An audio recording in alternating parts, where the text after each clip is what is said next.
छात्रों good morning. आज हम आपको विज्ञान में दूसरा पाठ सूक्ष्म जीव मित्रवत व शत्रुवत, तो हमने मित्रवत के बारे में पढ़ लिया।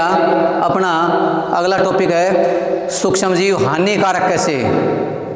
तो छात्रों, ये सूक्ष्म जीव हमारे जीवन में संक्रामक रोग के माध्यम से हमें प्रभावित करते हैं। जब हम संक्रामक रोग क्या है? संक्रामक रोग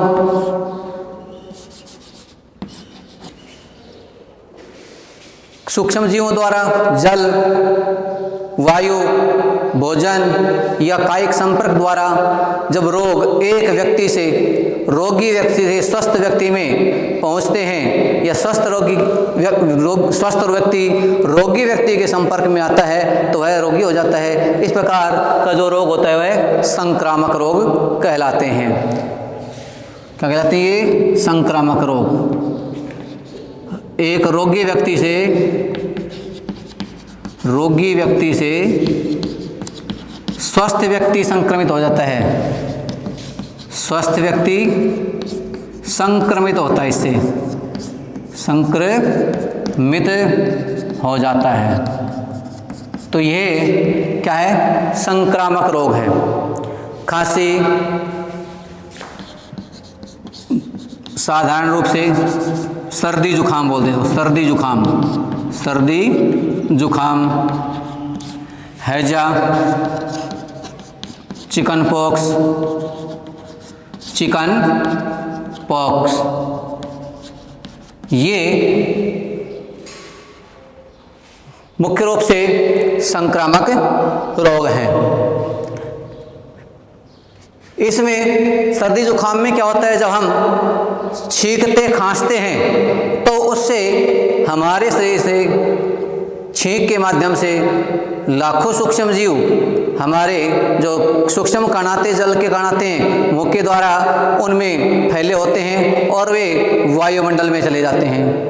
वायु उस संक्रमित जो कण हैं उनको जब कोई स्वस्थ व्यक्ति ग्रहण करता है सांस के माध्यम से, वह उनके शरीर में चले जाते हैं और जो दूसरा व्यक्ति होता है वह भी संक्रमित हो जाता है। वर्तमान में कोविड-19 जो कोरोना वायरस है ये भी इस प्रकार का है। इसलिए कहा जाता है कि वे सभी अपने मुंह को, नाक को ढककर मास्क का प्रयोग करें, एक दूसरे से हाथ न मिलाएं, क्योंकि यह संक्रमण उनसे भी तगड़ा है। क्योंकि इसमें कोई व्यक्ति एक वस्तु को छू लेता है दूसरा और वह चला जाता है, दूसरा व्यक्ति यदि उसके छू लेता है तो यह उस व्यक्ति को भी संक्रमित कर देता है। तो ये भी एक संक्रामक रोग है और इसका कोई भी इलाज नहीं है, टीके का आविष्कार भी नहीं हुआ है।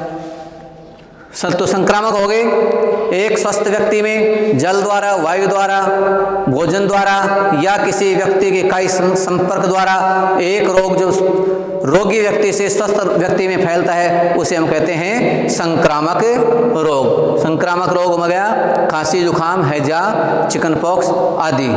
उसके बाद है रोगवाहक। ये रोगवाहक है मक्खी। मक्खियाँ किसी भी जंतु अपशिष्ट मृत जीवों के सूक्ष्म जीव होते हैं उन पर कहीं पर भी स्वतंत्र रूप से बैठती हैं और कहीं भी आ जा सकती है, कोई इन पर प्रतिबंध नहीं है। तो ये सूक्ष्म मक्खियाँ हैं हमारे जीवन में रोगवाहक का कार्य करती हैं। क्या करती है? रोग फैलाने का कार्य करती है। रोग को एक व्यक्ति से दूसरे व्यक्ति में फैलाने का, एक स्थान से दूसरे में फैलाने का कार्य करती है। ये किसी भी अपशिष्ट पदार्थ पर, जंतुओं के अपशिष्ट पदार्थ पर, मलमूत्र पर, गंदगी पर कहीं भी बैठ जाती है और वहाँ से उड़ करके जब ये हमारे किसी खाद्य पदार्थ पर बैठती है तो उनके जो सूक्ष्म जीव या रोगाणु है उसके जो पर होते हैं, पंख होते हैं या उनके पाद होते हैं, उन पर चिपक करके और हमारी खाद्य सामग्री पर पहुंच जाते हैं। उस खाद्य सामग्री को कोई खाता है, सेवन करता है तो वो सूक्ष्म जीव उस व्यक्ति के शरीर में प्रवेश कर जाते हैं और वह व्यक्ति उससे संक्रमित हो जाता है, बीमार हो जाता है। तो हमें इन अपने जो खाद्य पदार्थ भोजन होता है उनको ढक करके रखना चाहिए, ताकि ये रोग वाहक मक्खियां हैं उन पर नहीं बैठें और हमारा भोजन दूषित नहीं हो और हम स्वस्थ रह सकें। तो रोग वाहक के रूप में ये मक्खियां होती हैं, रोग वाहक। अब ये मक्खियां इस रोगों का प्रसार करती है, एक स्थान से दूसरे स्थान जाती है, एक व्यक्ति दूसरे व्यक्ति को एक स्थान से दूसरे स्थान पर संक्रमण फैलाती है। अगला है रोगों का प्रसार होता है मक्खी के बाद मच्छरों द्वारा। मच्छर गंदगी में, गंदे पानी की नालियों में और जहाँ पानी भरा होता है वहाँ पर मच्छर उत्पन्न होते हैं। उन मच्छरों में कुछ मच्छर हानिकारक हैं, जैसे मादा एनोफ्लीज मच्छर और डेंगू का इजिप्ट एडिस मच्छर। ये दोनों मच्छर ही हमारे जो संक्रमण है डेंगू और मलेरिया इसको फैलाने का कार्य करते हैं। इन्हीं के काटने से हमारे शरीर में डेंगू और मलेरिया रोग होता है। मलेरिया परजीवी का नाम है प्लाज्मोडियम मादा एनोफ्लीज मच्छर। अब ये मच्छर दो प्रकार के, पहला है डेंगू मादा एडिस इजिप्ट। इस मच्छर के काटने से होता है। ये डेंगू का जो मच्छर है इसकी खासियत साफ पानी में पैदा होता है, बढ़ता है और यह लगभग 1 फुट ऊंचाई तक ही उड़ पाता है, उससे अधिक ऊंचा भी उड़ नहीं पाता है। डेंगू भी वायरस द्वारा होने वाला रोग है, खतरनाक रोग है। वर्तमान में इस पर हमने काबू पा लिया है, इसके वैक्सीन या दवाइयाँ आ गई है, इसलिए सामान्य एक तरह से वे वायरल बुखार के अंतर्गत आने लग गए हैं। जब ये मक्खी मच्छर पैदा होते हैं चौमासे के अंदर, तब वर्षा ऋतु में तब इसका प्रसार होता है। अब दूसरा हो रहा है मलेरिया रोग। मलेरिया ये मादा एनोफ्लीज मच्छर द्वारा होता है। एनाफ्लीज मच्छर, मादा एनाफ्लीज मच्छर के काटने से होता है। काटने से ये प्रोटोजोआ वर्ग का है। किसका है? प्रोटोजोआ। मादा एनोफ्लीज मच्छर प्रोटोजोआ वर्ग का है। हमने सूक्ष्म जीव पढ़ा था, जीवाणु, कवक, शैवाल, प्रोटोजोआ। प्रोटोजोआ वर्ग का है, मादा एनोफ्लीज मच्छर है और इसका नाम है प्लाज्मोडियम।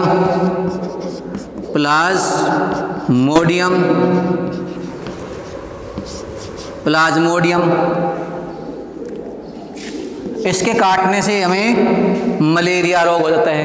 यह भी जहाँ पानी भरने के स्थान है वहाँ पर पाया जाता है। या अब हमें इनके नियंत्रण के लिए क्या क्या उपाय करने चाहिए ताकि ये जो मच्छर हैं उत्पन्न न हो। इसके लिए हमें अपने घरों के आसपास पानी इकट्ठा नहीं होने देना चाहिए। उपाय क्या हैं इनके रोकने के? उपचार, घरों के आसपास क्या न करें? घरों के आसपास पानी इकट्ठा न होने दें। आसपास पानी इकट्ठा न होने देवें, न होने देवें। और दूसरा, जहाँ आपके घरों के आसपास पानी है उसका कोई निस्तार नहीं है तो उसमें हम कीटनाशकों का छिड़काव करें। क्या करें? कीटनाशकों का छिड़काव करें। कीटनाशकों का छिड़काव करें। छिड़काव करें, या उसमें मिट्टी का तेल है, ऑयल है, डीजल है, इस प्रकार तेल डालने से तेल क्या करते हैं, पानी की जो ऊपरी सतह पर एक परत बना देते हैं, और परत बनाने के कारण उसमें जो सूक्ष्म जीव वो नष्ट हो जाते हैं, और या उनका पोषण या उनको श्वसन आदि नहीं मिल पाता है। एक परत बना देते हैं उसके ऊपर, और सूक्ष्म वो जो लार्वा होते हैं ना, वो लार्वा प्रारंभिक अवस्था में ही नष्ट हो जाते हैं, और उनका रोग का प्रसार नहीं होता है, अधिक कीटाणु पैदा नहीं होते हैं, मच्छर पैदा नहीं होते हैं। घरों में कूलर है या टंकी है, कोई टायर है, बर्तन है, उनके अंदर भी हम पानी को इकट्ठा नहीं होने दें, समय समय पर इनके पानी को निकाल दें। सप्ताह में एक बार इनको रिता करके, खाली करके, सप्ताह में एक बार इनको खाली करें। क्या कर दें इनको? सप्ताह में एक बार खाली कर दें। ये तो थे हम बाहरी जो उपचार हैं वो करें। उसके पश्चात हम सोते समय मच्छरदानी का उपयोग करें ताकि हमारे शरीर को मच्छर नहीं काट सके। ओडोमॉस या कुछ क्रीम आती है शरीर पर लगाने की, उन क्रीमों का उपयोग करें। ओडोमॉस या क्रीम, अन्य क्रीम, कीटनाशक क्रीम आती आदि क्रीम का उपयोग करें, आदि क्रीम का उपयोग करें। उनको हम हाथ पाँव पे लगा करके फिर पूरी बाजू के वस्त्र पहने, पूरे वस्त्र पहने, पूरे कपड़े वस्त्र पहने। तो इस प्रकार इन क्रियाकलापों के करने से जो सूक्ष्म जीव हैं वो नष्ट हो जाते हैं, और इनके उपचार से हमको मच्छर काट नहीं पाते हैं, हम स्वस्थ रहते हैं। यदि मच्छर हमारे शरीर को काट लिया तो हम उससे संक्रमित, उसके जीवाणु हमारे शरीर में प्रवेश कर जाते हैं और हमें चाहे डेंगू हो चाहे मलेरिया हो उनसे पीड़ित होना पड़ता है। तो इस प्रकार स्वाइन फ्लू है, वह भी संक्रामक रोग है। स्वाइन फ्लू संक्रामक रोग में स्वाइन फ्लू संक्रामक रोग, स्वाइन फ्लू, ये भी सर्दी जुकाम और गले में खराश होना, बुखार होना, सर्दी लगना, इस प्रकार के लक्षण इसमें होते हैं। और ये भी वायरस के द्वारा होता है। इसके वायरस का नाम है H1N1 इन्फ्लुएंजा। इसके वायरस का नाम है H1N1 इन्फ्लुएंजा। तो ये वायरस के ये हमें संक्रमित कर देते हैं और हम पीड़ित हो जाते हैं। तो भाई आगे था, हम अपने आसपास के जो स्थान है उनको सूखा रख करके भी मच्छरों को पैदा होने से रोक सकते हैं। उसके पश्चात जंतुओं में कुछ रोग होते हैं, उनके भी कारक हैं। क्षय रोग है, खसरा, चिकन पॉक्स, पोलियो, और जंतुओं में है एंथ्रेक्स नामक रोग होता है। अनेक सूक्ष्मजीव मनुष्य और जंतुओं व पौधों को भी हानि पहुंचाते हैं, उनमें भी उनके शरीर में प्रवेश करके और उनको भी हानि पहुंचाते हैं। उसके बारे में हमने जंतुओं के बारे में पढ़ा। अब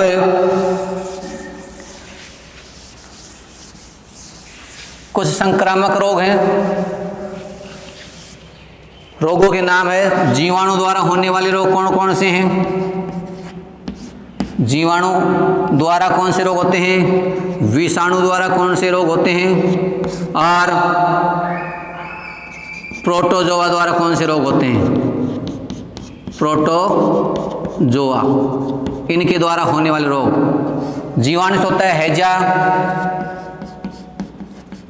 क्षय, हैजा, क्षय, चिकन पॉक्स,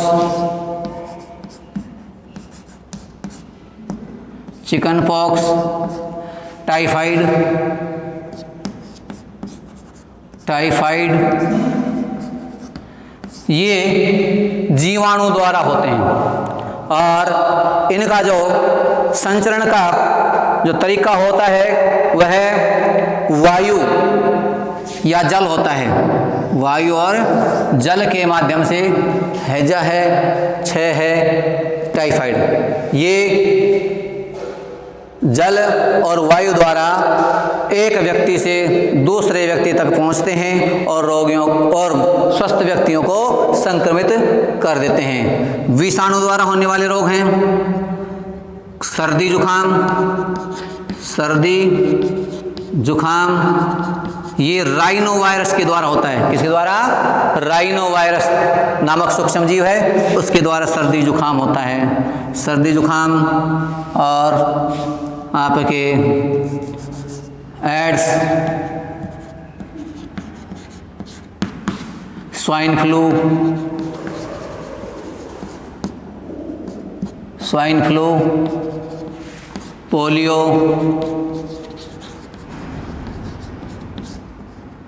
पोलियो, ये रोग हैं जो विषाणु द्वारा फैलते हैं। जीवाणु को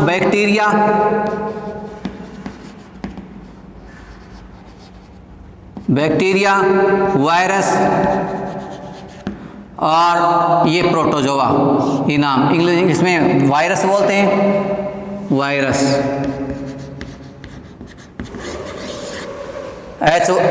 वर्तमान में कोविड-19 जो कोरोना है, ये भी वायरस द्वारा फैलता है।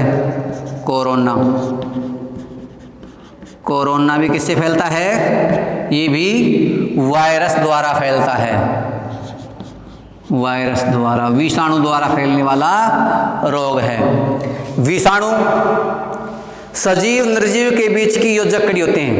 ये जब निर्जीव होते हैं तो न तो इनमें वृद्धि होती है न गुणन होते हैं, ऐसे निर्जीव अवस्था में रहते हैं। लेकिन जब ये किसी सजीव के शरीर में प्रवेश कर जाते हैं तो उनके साथ ये गुणन करते हैं, वृद्धि करते हैं और अपना प्रभाव दिखाते हैं। तब ये सजीव की तरह से लक्षण प्रकट हो जाते हैं, तब ये सजीव की तरह से कार्य करते हैं। जब ये किसमें चले जाते हैं? सजीव के शरीर में प्रवेश कर जाते हैं तो ये अपना प्रभाव दिखाते हैं, वृद्धि गुणन करते हैं। लेकिन जब ये निर्जीव होते हैं तो ये शांत स्थिति में रहते हैं, कोई वृद्धि गति नहीं करते हैं। इन्हें कहते हैं योजक कड़ी। वायरस क्या बोलते हैं? योजक कड़ी बोलते हैं।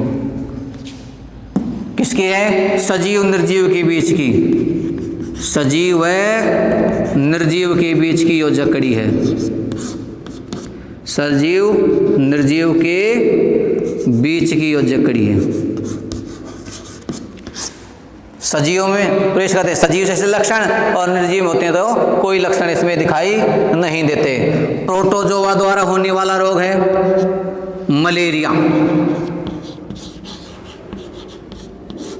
मलेरिया रोग प्रोटोजोआ वर्ग द्वारा होता है और ये इसका जो फैलने का कारण है वह है मच्छर। इसके फैलने का या इस रोग का वाहक है मच्छर। अब इनके लिए हमें क्या करना चाहिए? जो भी संक्रामक रोग है उनके लिए सबसे पहला तो क्या करें? हम चिकित्सक से सलाह लें। चिकित्सक से क्या लें? चिकित्सक से सलाह लेकर उपचार कराएं, टीकाकरण कराएं। जिनके टीके लगते हैं उनका टीकाकरण करें, टीकाकरण करवाना। और जैसे हैजा है, टाइफाइड है, इन स्थिति में हम जल को उबाल करके उपयोग में लेवें जो संक्रामक रोग है उस स्थिति में व्यक्ति को दूसरे व्यक्तियों से अलग रखें, उनके वस्त्र हैं आदि को हम छुएं नहीं और उनको अलग रखें। साफ सफाई का विशेष रूप से ध्यान रखना चाहिए, किनका, जो संक्रामक रोग से पीड़ित है उन व्यक्तियों का। टीकाकरण करवाना, उबले जल का, उबले हुए जल का सेवन करना। हैजा रोग में उल्टी दस्त हो जाते हैं तो उस स्थिति में शरीर में जल और लवण की कमी हो जाती है। हैजे में क्या होता है, जल व लवण की कमी हो जाती है। जल व लवण की कमी हो जाती है किससे, हैजे में शरीर में जल व लवण की कमी हो जाती है। इसके लिए हमें प्राथमिक रूप से उनका उपचार करने के लिए उबले हुए पानी में चीनी और 2 चुटकी नमक डाल करके मरीज को पिलाते हैं तो उससे उनके शरीर में जो जल की और खनिज लवणों की कमी हुई उसकी पूर्ति हो जाती है। इसके पश्चात पोलियो रोग है। पोलियो रोग में किसी व्यक्ति के कुछ अंग हैं, हाथ या पाँव में इस प्रकार तंत्रिका तंत्र डिस्टर्ब हो जाता है कि उसको सही तरीके से कार्य नहीं कर पाते। उसके लिए पोलियो वैक्सीन के रूप में ओरल ड्रॉप होती है, ओरल ड्रॉप। उसके माध्यम से उनको, छोटे बच्चों को 5 साल तक के या 5 वर्ष तक के बच्चों को 2 बूंद ओरल पोलियो की पिलाई जाती है 5 साल तक। ये चरण 3-3 महीनों का चलता है, जैसे जनवरी, फरवरी, मार्च, फिर कुछ समय का बीच में अंतर दिया जाता, फिर 3 महीने का, इस प्रकार चरण चलता रहता है। और गांव के या समाज के, देश के सभी बच्चों को पहले गांव में, इसके 3 चरण गांव में, फिर गांव से बाहर रहने वाले बच्चे हैं उनको, फिर 30 दिन जो विद्यालय या अन्य स्थान पर आंगनबाड़ी केंद्र में रहते हैं उनको दवाई पिलाने का कार्य किया जाता है और सबको चिन्हित किया जाता है ताकि कोई बच्चा इससे छूट नहीं जाए। तो ये ओरल ड्रॉप के माध्यम से बच्चों को 2 बूंद पिलाई जाती है ताकि ये जो पोलियो रोग है वह समाप्त हो जाए, ताकि आने वाली पीढ़ियां हैं वो अपंग न होवें। और जीवन में वैसे भी किसी को अपंग होना नहीं चाहिए। पहला सुख निरोगी काया, पहला जो सुख है मानव का क्या है, निरोगी काया। यदि शरीर रोगी होता है तो किसी भी चीज़ का उसे पूर्ण आनंद नहीं मिल पाता है। तो हमें पहले स्वस्थ रहना चाहिए। और sound mind is live in sound body, स्वस्थ मस्तिष्क स्वस्थ शरीर में ही निवास करता है। हमारे पढ़ने लिखने किसी भी कोई भी रुचिकर चीज़ हो तो यदि हमारा शरीर स्वस्थ है तभी हमारा मन अच्छे कार्य करने के लिए करता है। यदि हमारा शरीर रोगी है तो हमारा मस्तिष्क भी क्या होगा, शरीर पूर्ण रूप से स्वस्थ नहीं हो पाएगा और हम स्वस्थ नहीं रहेंगे। तो आपका ये सूक्ष्म जीव का, आपके जीवाणु, विषाणु, प्रोटोजोआ की एक सारणी है। इसमें होने वाले रोगों के नाम और उनके बचाव के उपचार, लक्षण आदि दिए गए हैं। छात्रों, आपका आज का टॉपिक यही समाप्त होता है। कल जीवाणु द्वारा जंतुओं में होने वाले रोगों के बारे में और दूसरे जो हानिकारक सूक्ष्म जीव है उनके बारे में हम अध्ययन करेंगे। धन्यवाद।